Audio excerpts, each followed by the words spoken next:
Well, Karen Barrett. Awesome. Welcome, everyone. I'm going to give you a countdown as always. Perfect. In 4, 3.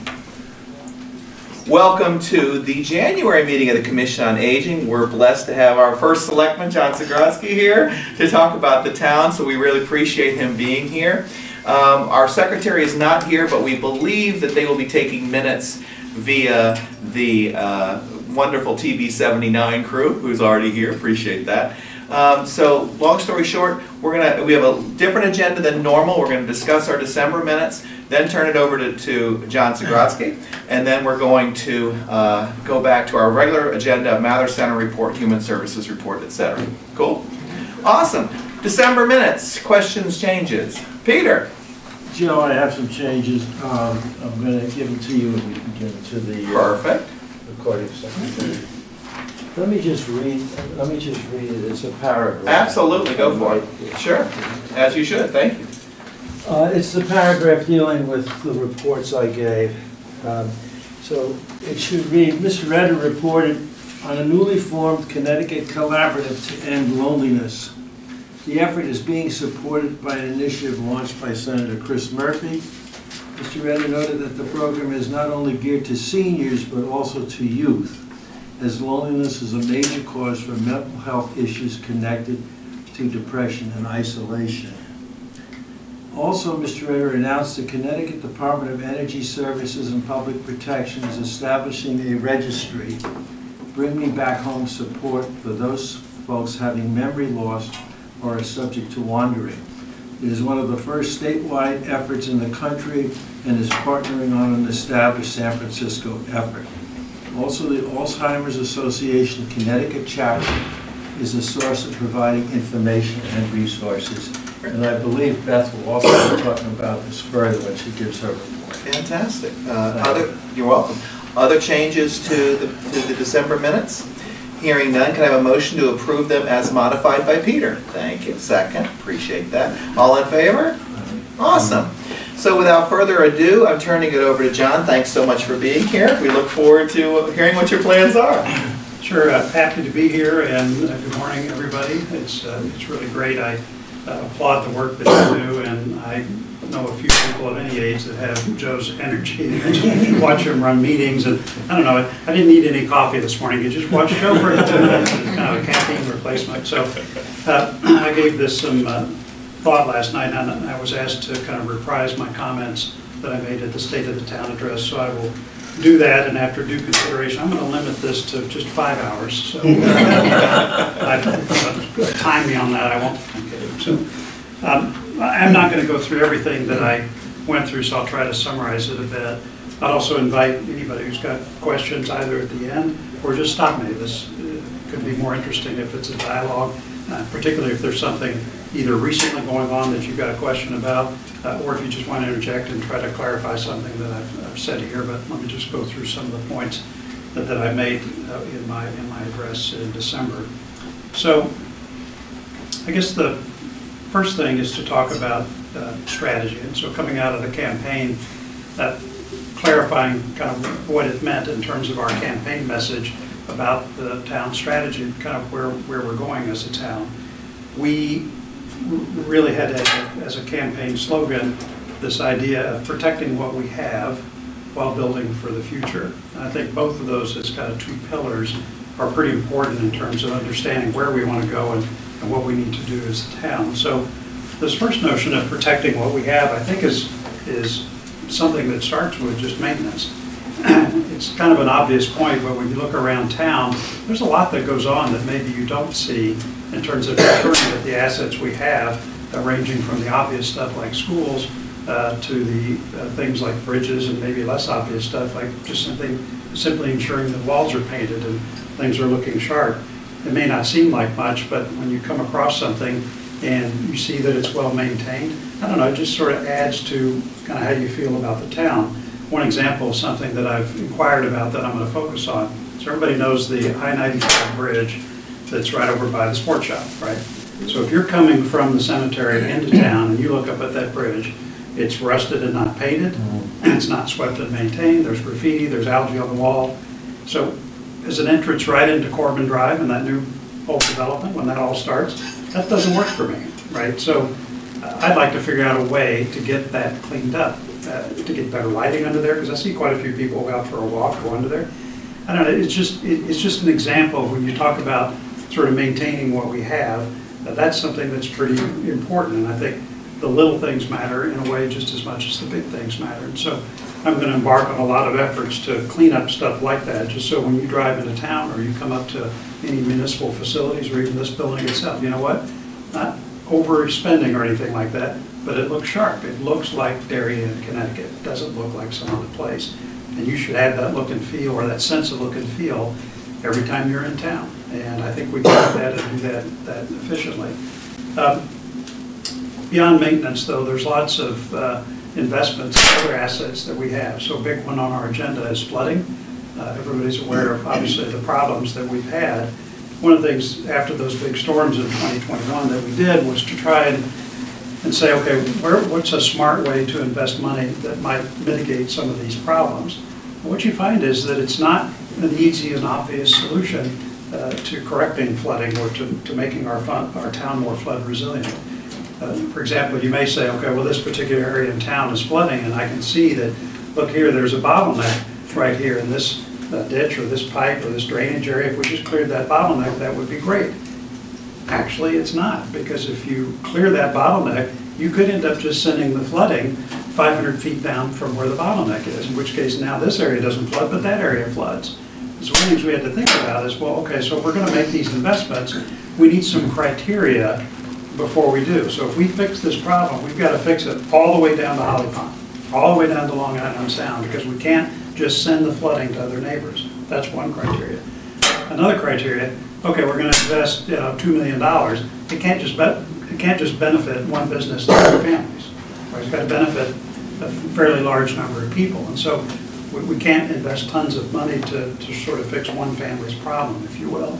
And so coming up with those criteria to help us make smarter decisions and financially appropriate decisions took some time, but out of that we've got two major projects. One of them is the Tilly Pond project, and that flooding that's sort of from Tilly Pond down through town and the Corbin District through there, and the other one is on Salt Box. So there's been some flooding on Salt Box and Salt Box East up there. Both of those projects meet those criteria in terms of number of families and homes and businesses protected and not creating downstream problems. I'm oversimplifying, but it just gives you a sense of the work we're trying to do and kind of the difficulty in getting it to where it really does make sense financially and physically to make those changes. In addition, we've also got a lot of projects on wastewater treatment in town, and these are not sexy topics, I'm telling you, but those pipes and all the infrastructure that's associated with that, I'm thankful that we've had some ARPA money that helps us with those investments, but it's just really important to maintain that stuff, and unfortunately it's not a park, it's not public works, it's not any of it. It is public works, but it's not something that's visible, but it's something that we need to spend time and money on, because it's one of those things that's not urgent until it is, and so we've got to maintain those assets such they never become urgent. One of the other things I think that is pretty important in terms of protecting what we have is sometimes it's not physical assets, sometimes it's actually human assets, it's people. It's one of the reasons I applaud kind of the work that this commission does, because in the end you guys are all about people, right? And making sure that we do our best to make sure that this town is taking care of its people. And so it was interesting to see some of the work that Allie's doing on the Mental Health Task Force. And Marcy Minnick, who's a member of the Board of Selectmen. As I said in my State of the Town address, David Brooks, who's a columnist for the New York Times, super interesting. If you don't read him, you should. He gave a TED Talk recently where he was talking a little bit about some of the challenges we now face as a society. He had some statistics. 35% of Americans over 45 feel chronically lonely. And I know you were just mentioning that in terms of the efforts that Senator Murphy has embarked on trying to kind of help with this loneliness crisis, if you will, that's developed. I applaud him for that. I think that's all very important. it's something that affects all age groups. But David Brooks further went on to say that only 8% of people surveyed report having meaningful conversations with their neighbors. Only 32% even trust their neighbors, and among millennials, only 18% of them trust their neighbors. The fastest growing political group is unaffiliated. The fastest growing religious group is unaffiliated. So you can see just as a trend that a lot of things that were pillars of society when I was young and when you guys were young, a lot of that just seems weaker. It seems less kind of prevalent in our lives, less of a guiding force. And we've all kind of suffered, not just individually, but as a nation. And I think the quality of the national social fabric has suffered greatly versus what we used to have when we were all kids. And I grew up in the 70s, and I remember having a lot of this in place that seems much weaker today. I don't know that a task force that can solve that, but I applaud the efforts to create the mental task force here. As I said in my remarks, if I could make everybody an honorary member of the mental health task force, I would. I think it's very important that we take that seriously. We've had our own trouble with personal and individual suffering with regard to mental health problems, which I won't go into those individual ones. The only thing I can do is offer my own experience. I lost an uncle to suicide. It's been 31 years since that happened. They say that time heals all wounds. That's not completely true in my case. And so when we see these kinds of events, it's not just the suffering that goes on, it's the long-term damage that is associated with that. We're all adults, and I think at this age we realize that life is the sum in some ways of all the things that have affected you and your ability to deal with them, to compartmentalize them, to sort of put them in the back of your mind and continue to function with life. We all of us, everyone at this table has had stuff like that that's in the back of our minds, but we still have to keep going forward.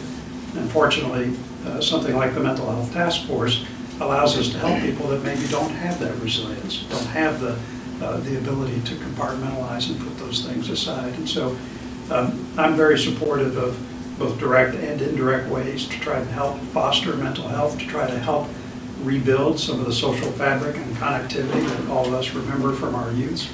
And I think something like the Commission on Aging, the Mental Health Task Force, and probably 10 other groups that are not coming to the top of my mind right now, all of those things have at their core this idea that says we can do a lot in Darien to rebuild what we had before, to protect the human assets that we have in this town. So when we think about investments, it's not just buildings, it's not just paint, it's not just fixing things. Those are all things that are important. I think this group and stuff that you work on is really about the human assets we have in this town. And we should take all that seriously and ask ourselves every day, what could we do to further our goals and objectives in that regard? My goal would be to say that in terms of the progress that we make, is to have other towns look at us and say, only Darien could do that. Only Darien could do that. So think about your role as a commission and what you could do on this very important equation. I'd say you guys are leaders in that regard, and don't hesitate to get out in the forefront and do even more of that. And if there's something that I can do to help this group in that regard, I will do it. All you have to do is ask. I would be happy to assist you with that. I'll just read this, which I ended this particular point of my talk by saying, in any event, give some thought as to how you might help advance the state of mental health in our town, your neighborhood, your circle of acquaintances and friends, your fellow colleagues in town government. Who is the most isolated person you know? This might be a good time to reach out. So the second pillar was this notion of building for the future. So we've got a lot that's going on in that regard. There's been a lot of talk about our big three commercial developments. So the Heights at Norton Heights, the federal property there that's 99.99% completed. I don't know if it'll ever get to 100%. A lot of great restaurants over there and fun things if you've not had a chance to at Amolto or Seymour's or the Gregory, the new coffee place. I've tried them all. They're fantastic, so definitely go out there. Corbin Drive continues to move forward, and it really is kind of shocking to see a lot of buildings that were here when I moved here in 2005, and to see all that changed. But God, it looks good. And so on the one hand, I'm kind of conservative with the small c that says, well, I don't like change, I'm afraid to change, it's hard for me to change. But if you had to change, this is pretty good change. So I applaud David and Baywater Properties for the work they're doing. And the Vacaros are just getting started over at the Palmer, so they've already got some steel up if you haven't seen that. Some of it is we just got a lot of great commercial properties coming online. I had a meeting for a few hours with Steve Ovani, who's the chairman of the Planning and Zoning Commission. And so he drove me around town because I went in thinking, well, you know what, with all this development, we're really going to see a slowdown. There's just not that much going on in real estate in Darien. I assure you that's not true. In fact, just the number of buildings that are up for sale, the number of different opportunities that are very clear when you go out to see all that, there really is a lot of exciting prospects in Darien in terms of building for the future, both particularly around commercial interests. There are a lot of active, smart people who are working on that.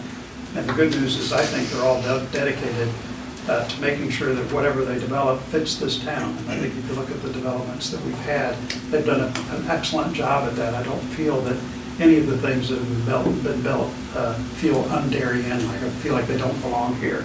And I think I'm pretty confident that that mindfulness about what gets developed is going to continue. We've also got a lot of municipal efforts underway, so one of the things you're probably reading about is this renovation of the 3 elementary schools. So we've got 5 elementary schools. Tokenique was rebuilt in 2007, I think, if I've got that right.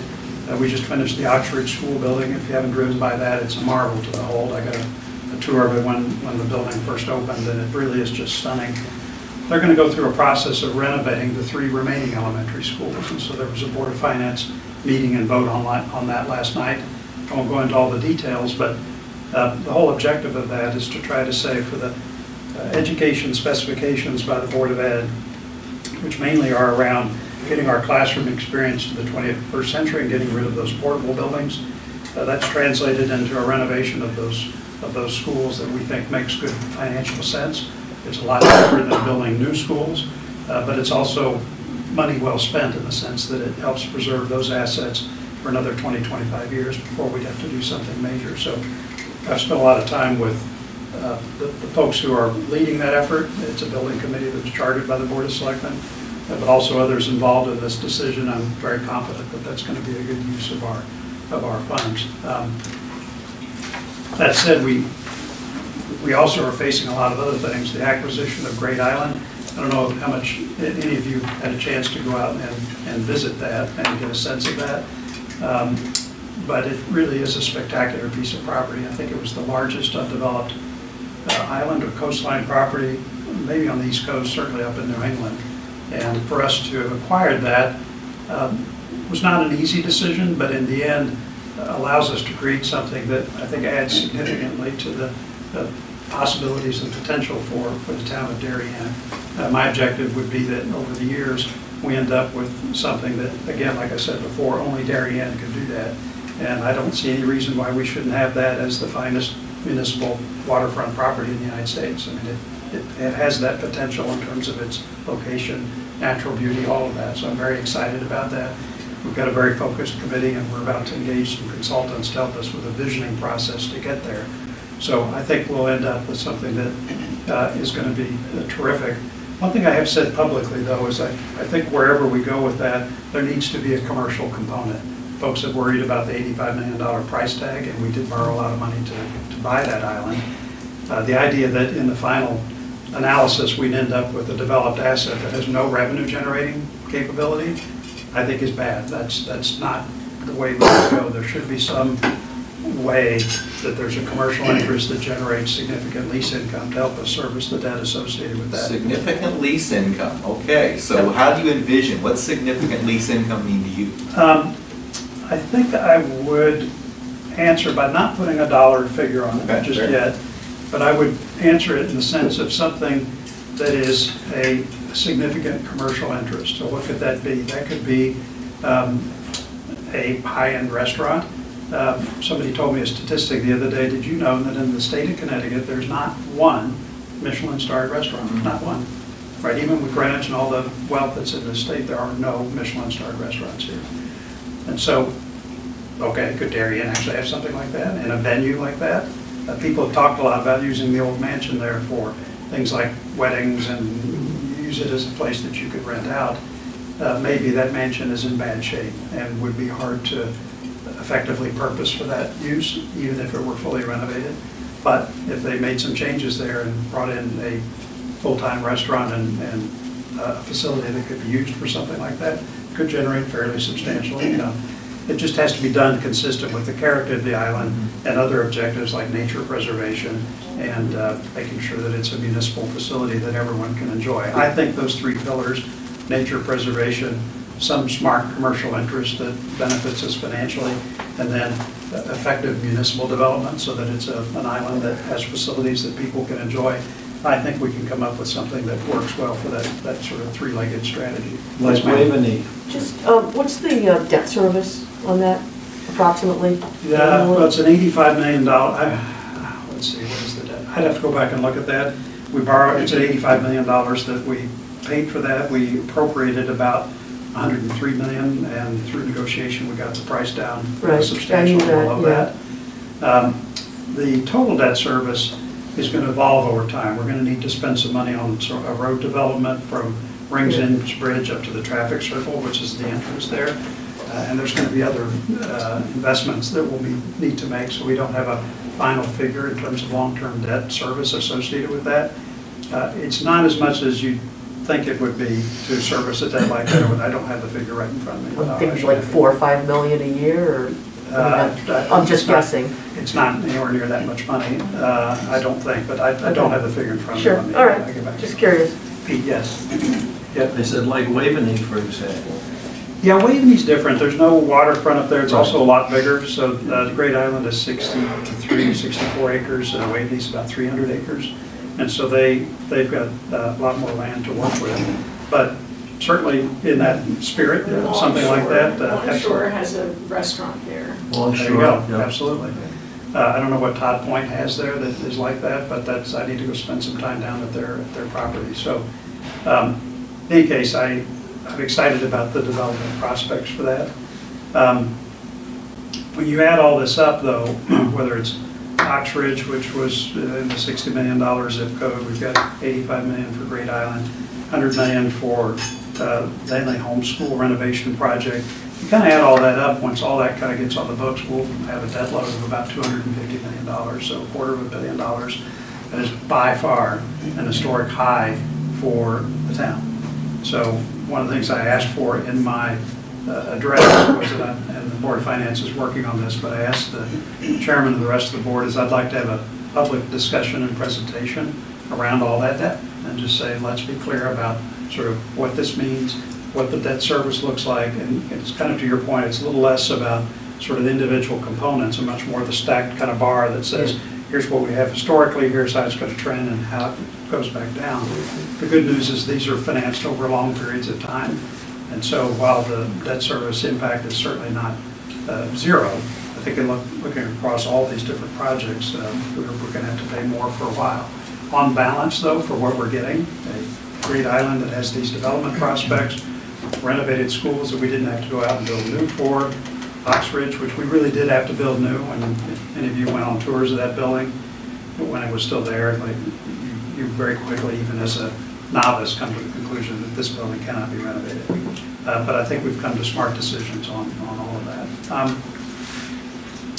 There's a couple other points, and I'll wrap up. I talked a little bit about process. I'm a process and procedure kind of person, and I think one of the things that will help us in terms of the function of town government and the execution of all the stuff that I talked about is just making sure that we have a good process for getting all of that done. One thing about our form of government, and the selectman form of government, it's actually the oldest form of government in the country. And it came from the old days when these towns were much smaller, and there are many towns in Connecticut who still have this form, but they have what's called a town meeting form of government. And that means on anything like a big budget vote or something like that, instead of an RTM voting to appropriate that, it's actually a vote of the entire town. The entire town will get together and vote for those things. Some towns decided that that was unwieldy and it has some disadvantages, and so they created a representative town form of government, which is what we have.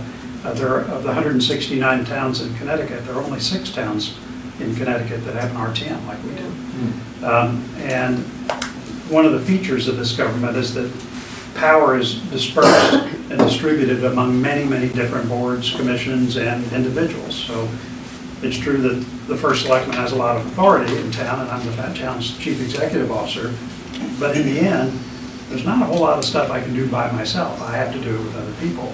And so it's extremely important that you go into not just this job, but every job, Board of Finance, Board of Education, Parks and Rec, Planning and Zoning, that says you have an open mind, that I'm going to go out and establish relationships with my fellow town officials and with other citizens in town to work together to come to a solution on the problems that we face and the decisions we have to make. I think at times that's broken down a little bit in this town. There's been instances where we haven't had civility or we've had more disagreement. I would remind people that even though we've got different political parties, this is not really a partisan town. There's not a whole lot of partisanship in town government, which, by the way, we can all be thankful for. At the same time, I remind people that when we do have disagreements, remember, we all live here. We're not far from wherever you live. You're not far from where I live. And we're all in this together. We all got to make this town work. And so it's important to just remember that a few things. And as I said, and I'll read here a little bit, it's impossible for every decision to be unanimous. The main thing is to ensure that we have good processes with the right people to think through and present the options for any decision. And it's important that we have lots of public input for that, but that it be organized in a respectful way. Like we should do at the national level, once a decision's been made, though, we should respect the outcome of that decision and work towards the best possible implementation. We've had some stuff where there was disagreement. Not everybody agreed with Great Island. Not everybody has agreed with the renovation plan for these schools. Not everybody agrees on flooding projects. That's the nature of things. It's really hard to be unanimous on everything. And if it is unanimous, then we didn't push the edge of the envelope quite far enough, right? But it's important once we come together is let's try to make those decisions and implement them as the best way that we can. I did conclude with a couple of comments, and it's a thank you to the folks that make government work. We have great town staff. I knew that in my years in other roles in government before this, but now that I'm actually in town hall full-time, and by the way, anybody who thinks, oh, first selectman, that's not a full-time job. It's 50 or 60 hours a week, it's nights and weekends. You'd be stunned at the sheer volume of calls, emails, texts. It's amazing. Everybody who's an acquaintance, by the way, they all become your friends. How about much? Well, I haven't seen you in 4 years. Oh, I know, but let's have lunch anyway. Sure, happy to do that. So definitely an air traffic control management problem in terms of incoming. So if any of you guys call me, if I don't get respond right away, please know that I just have a lot on my plate. But beyond this role, though, the town staff here, the professionals, the department heads, but I think all the people that work for the department heads, it's amazing. The dedication of these folks here is really just something. And you don't see these people often, you don't interact with them often, but behind the scenes, all the stuff that you appreciate about Darien is a lot of these folks who make that happen. And I see that more clearly now in this role, and I think we should all be grateful that I put this team against any municipal team in the country. The last point I'd make is just sort of a thanks to our volunteers. So everybody sitting at this table, in terms of your participation here, you're all volunteers. And I know the stress and effort can take a lot out, but it's what makes Darien a great place to live. And when debates get passionate, I would ask that you remember who's on the other side of that argument. A fellow Darien resident volunteering, missing dinner at home, trying to make a difference just like you. And remember what I said about mental health. The golden rule, treat others the way you would want to be treated, and we'll get a lot better at managing whatever differences that we have. So anyway, I'll cut off my comments there. I really appreciate you guys listening, and I hope it was helpful. I would be happy to entertain any questions now, or if you've got questions later. My office is right up there, and I might actually even talk to you. Be happy to see you guys anytime and answer any questions. So that's all I have for you. Any questions or anything you'd like to discuss? Yes, sir. I have one specific thing that we just began talking about here on the commission in the last couple months. In my work at SWACA on the advisory council, we found that Trumbull has had a very interesting volunteer tax program in effect for 9 years, actually. Selectman Earps put it in place. And I'll just read you the first paragraph. The town has established a program of tax relief for qualifying seniors and disabled persons who choose to give their time, talent, and energy to volunteering to provide services to the town. Qualifying taxpayers who volunteer to provide 100 hours of service to the town of Trumbull shall be eligible for a tax credit of a fixed amount of up to $600 upon his or her real estate taxes. And in talking to the folks at Trumbull, I think today there are probably 18 to 20 people in town that are doing this. And when it came up, because we were talking about the need for volunteers, I was surprised, for example, when Beth was talking about the need for volunteers at the senior center, for example. And with this program, those folks volunteer to support their senior center. I believe also a couple in Parks and Recreation. And I'm just wondering if it sounded like such a good idea, and we all agreed. We said, you know what? I wonder if we could do it in here in Darien. So I could consider that. A lot of the headlines of programs like that are extremely positive and hard to resist. Right? Think about this notion. Well, here's a senior citizen who's given their time to support this particular endeavor. Maybe it's not just the senior citizen. Senior center could be stuff like this, right? If I'm going to contribute my time, why create a tax relief program for that group? We have literally thousands of volunteers in this town who are in groups like the senior center, official commissions like this, youth sports programs, beautification. I mean, it's really something to see the amount of time that gets put into that. And so you could see something like this evolving into a broader program where lots of folks might like to be involved with that. There's a fascinating book, I think it's this title, but it's a history of entitlement programs in the United States. And it's quite interesting to go back and read all of that. One of the things that they talk about in there was the advent of pensions or relief for people who fought in the Revolutionary War. Okay, so they start off and they said, you know what, the boys in blue, as they call them, these individuals fought in the Revolutionary War, were injured, right, and they deserve some kind of pension to help them get by. Right? So, well, that's fantastic. I mean, why wouldn't we do that? These people fought for the country, fought for our independence, and they were injured. Passed. Okay. Then we said, well, yes, but these other people, they fought first too. Now they were not injured, but they broke their careers and they fought for the independence rights. So we really should extend that to them. Perfect. Well, yes, but these individuals passed away, but their spouses are still alive and they suffered as well. So we should actually help them.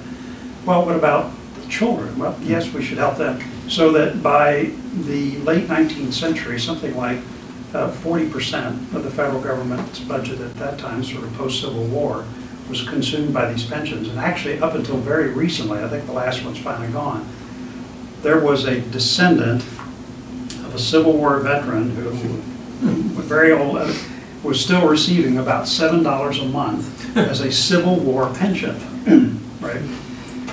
Point being is in all these things, it's very easy to look at something like that and see that the origins of them sound perfectly reasonable, but you get into sort of a fairness question. If I put something like that in place, what about all these other people who are also volunteering, who may not be senior citizens, but have some other problem, right? And they're living in affordable housing or need some other way to be compensated. I love the idea conceptually. I get a little worried about implementation, and I worry about sort of long-term impact of that. Another way to phrase that is that I want to take this group and I want to support them, and I want other taxpayers to pay higher taxes as a result. Because remember, I have to collect a certain amount of taxes to pay that. So if I take this group and I say, well, I'm going to reduce your taxes, I have to increase the taxes for these other people.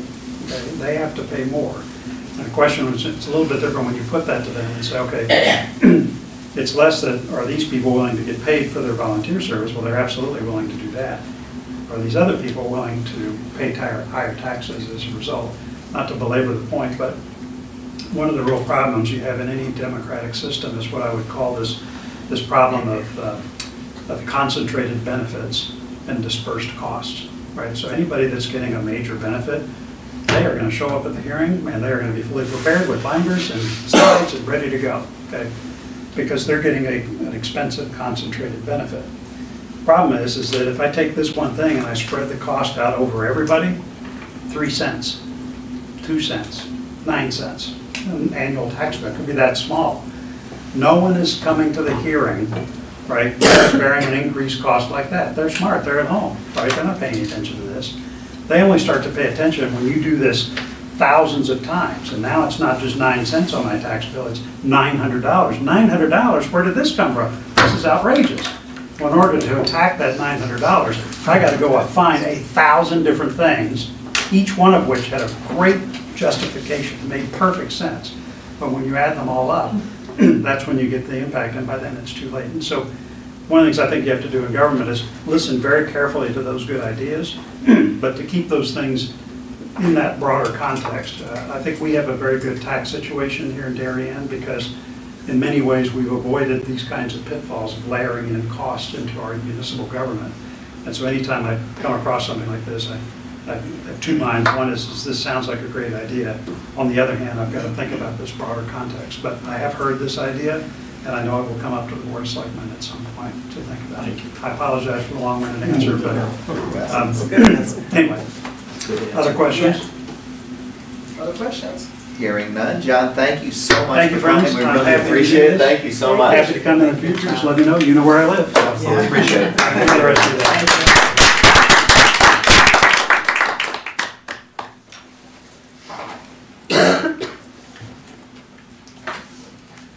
Absolutely fascinating, right? If you ever wanted to hear a conservative politician's statement about things, the answer to Peter's question was about as good as it gets, right?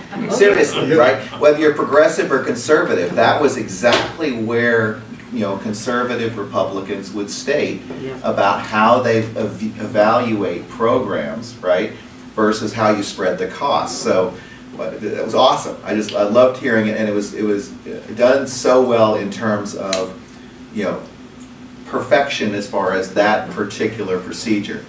As a progressive, which I did not want to get into them, I would say, well, wait a minute. Those folks living on the water certainly could afford an additional $5 on their bill, but I said, that's not going to go anywhere, so why would I do that? But I'm still on TV 79, so if he watches later, we can talk. But in any event, that's something we can think about how we move it forward, because I understand there's a creep, which is what he was going to. Okay, if I'm giving it to seniors, I'm giving it to these people, how far do we go? I'd also say there could be an asset limitation test on this, which is that you are, you know, yeah, we appreciate you who volunteer who make, you know, X amount of dollars, but you're doing okay. For those who don't make X amount of dollars, this would be a great program to be able to help them stay in town, and quite frankly have the additional benefit, just for At Home in Darien, of keeping these seniors here. So for another day, right? Okay, so we'll see. But in any event, I'm not giving up on that idea. Just the recognition that we have a little ear is terrific. I agree. I absolutely agree. And so we'll see where we can go with this going forward. Good stuff, Peter. Thanks, that's awesome. And now we'll move back to our normal agenda. Beth, Mather Center report. And I'm going to add a bright, compassionate person too. Oh yeah, very much so. Very, very bright and very compassionate. January is still in full swing, so please, there's a lot of stuff still going on. One of our reach outs for tackling the loneliness and isolation is to have more innovative and sophisticated programming happening simultaneously. A little crazy for staff, but wonderful for people. Edgar Allan Poe is coming today. So it's going to be a wonderful performance. He's an actor. He's going to be doing Edgar Allan Poe, of course. So. Is he gonna do the Raven? I don't know which ones he's gonna read, but he comes in character. We have to address him as Mr. Poe. We had to empty the room out. Caitlin and I did that this morning and just put a podium up, so I'm hoping no bats fly in with it. And also on tomorrow at 12:30, we have the Eastern Connecticut Technology and Resource Specialist coming to the center. We have a nice big sign up for it, but there's more room. All the accessibility features on your iPhone. I took this training. I cannot believe how much you can do with your iPhone for accessibility, for speaking into it, for it to talk to you, for everything. And this gentleman's coming down from, I believe, Hartford, and there's already about 30 people signed up. So if you have an iPhone, you cannot, I know I'm not the greatest technology person, so can't look at me because I'm not thrilled with computers or anything anyway, but it really does, it's amazing what this thing can do. And this would be wonderful things too. Also, if you have people in your life who have visual impairments, auditory compromises as well, even if you learn for them and they have an iPhone how to set it up. I'm not advertising for iPhone, it just happens to be that that's what the class is, and it's really super amazing. And this guy's a very, very, very good trainer. We're also going to have on the 22nd, HomeWatch, which is a management company that does construction, basically going to come and do a presentation on what you can do in your home to stay in your home.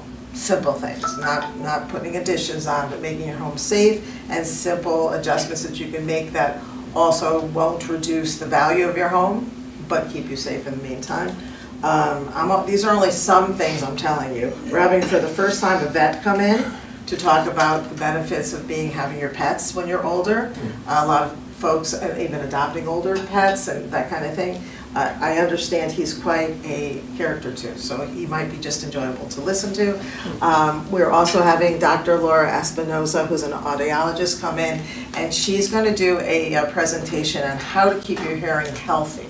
So a lot of times we have people that come in that are audiologists that talk about, hearing aids, how supplementing loss in hearing. She's actually going to do a presentation on how we age, we can keep our hearing healthy as well. So that's just some things. The Matter of Balance program, which starts on January 30th from Fairfield University, we were chosen again. We have the 8-week course. There's no spots left, so we're very happy that it's full.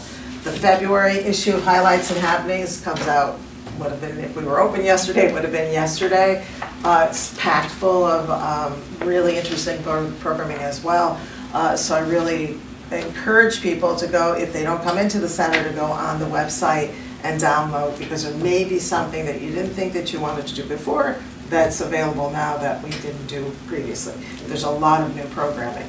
And we are really working, the mental health thing, and the mental health task force I have to ask Allie about, but everything that we're doing is really in order to help people not be isolated, to come out. But there's a fair amount that we do that you wouldn't know that we do, because we also have folks that call us too, and I know Allie does as well, that are connected with us, even by those conversations, looking forward to hearing from us.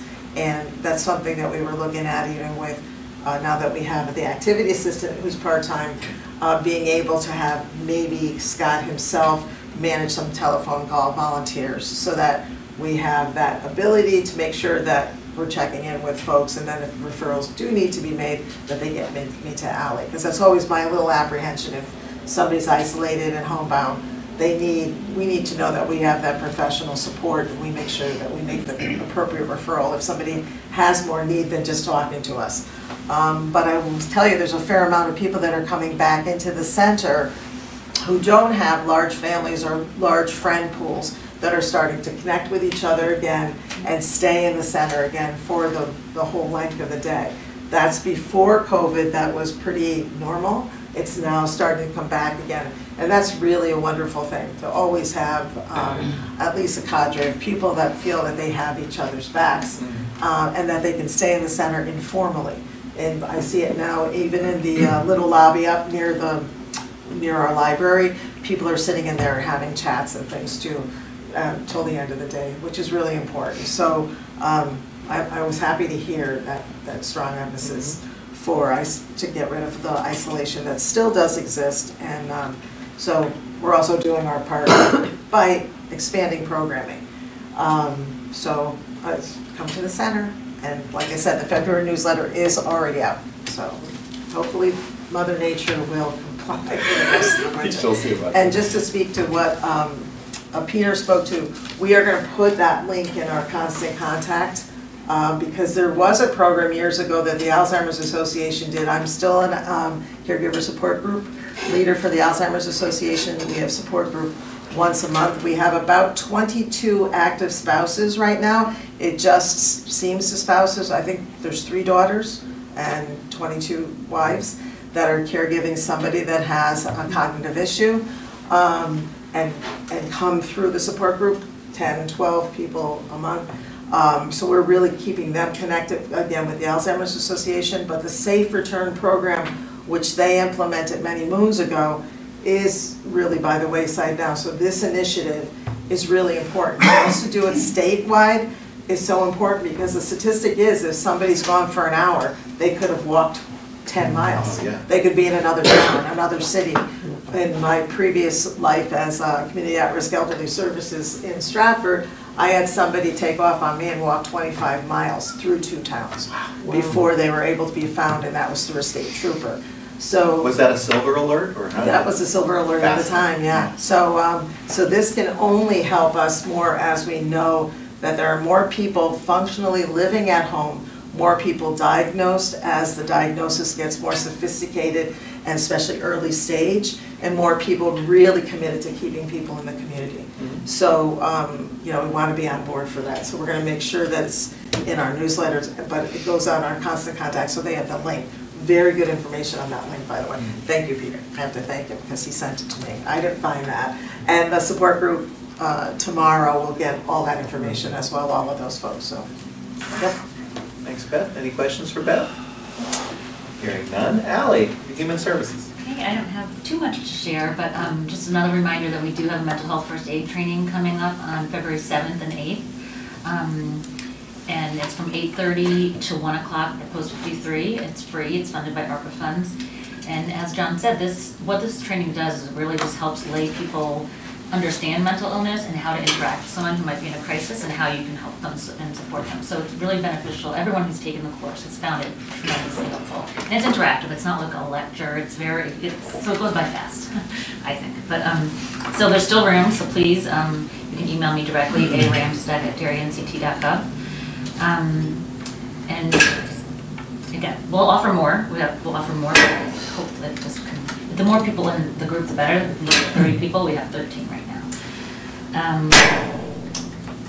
Back to Lowe's. I feel like I'm repeating myself again, but energy assistance, some of our seniors in particular who are oil heated homes have run out of benefits, and it's just now getting cold right now. So we can supplement with some ARPA funds or some town funds, but only so much. So it's unfortunate that the funding was cut. How are we handling that as far as the, protective services or things of that nature? Because that's a freak out of finding a senior or someone else frozen to death in their house. Oh yeah. No, we're not going to let that happen. Okay. Right. So as long as we know, right? Right. Yeah. So we've paid, like my department has paid for some oil deliveries for some of these people who've exhausted their benefits, but we can't do it on an ongoing basis, right? But at least even one full delivery. Right.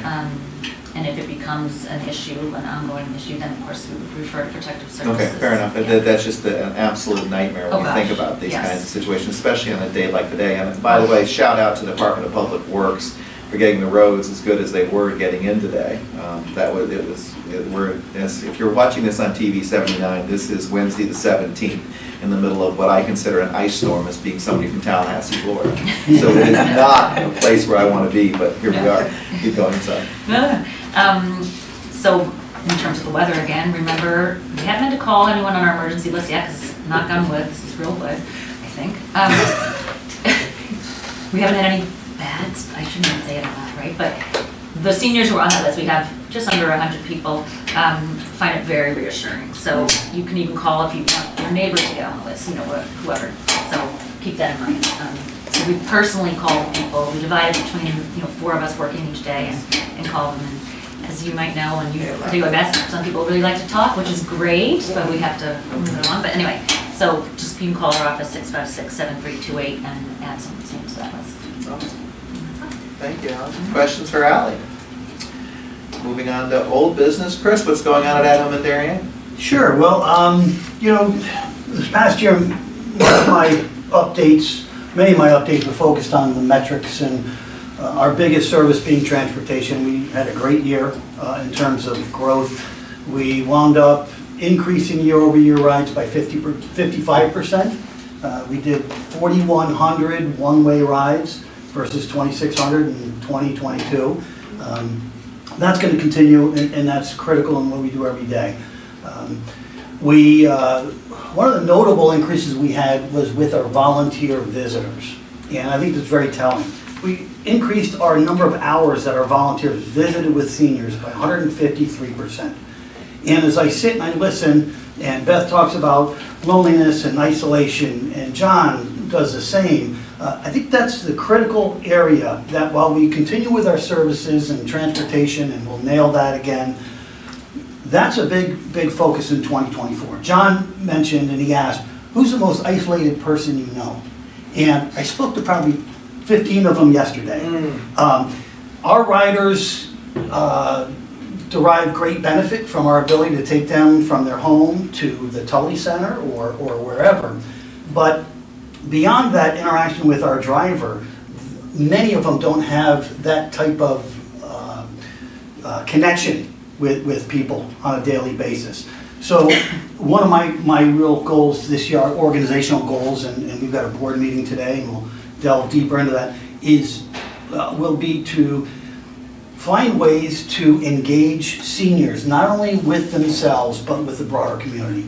So next meeting, I'll crystallize a little bit more of some of our thoughts, but again, that's certainly a theme that I'm hearing from others, and that'll be a big theme for us moving forward.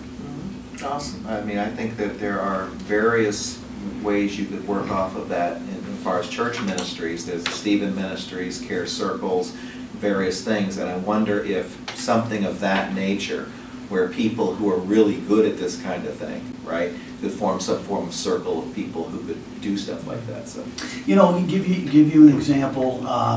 We had some volunteer groups make wreaths for the holidays, and we had some of our volunteers distribute those wreaths. And one of our volunteer individuals who was distributing the wreaths to seniors was with her pastor.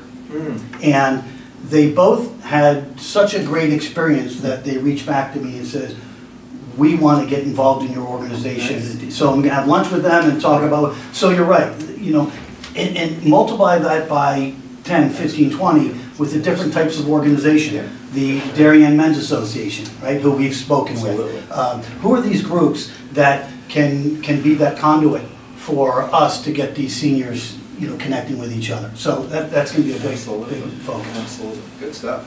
Great. Thank you. Questions for Chris? Hearing none. Peter, you got any old business for us? I do, and it's amazing because we're really focusing on this connections and dealing with isolation. The Darien Library is starting a program, and the first session is today at 3 o'clock. I'm going to join it.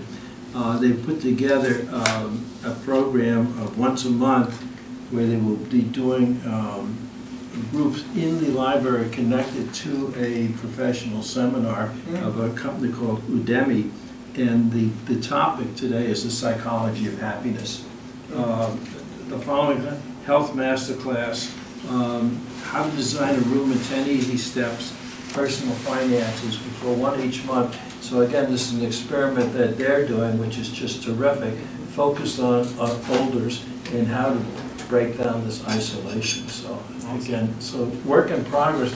And I think what's really important, I don't know how we do it, because we don't have a town newspaper anymore, but what's really important is that we get the word out so that everybody knows what's going on. I mean, yeah. And because we know that with collaboration you can get even greater benefit.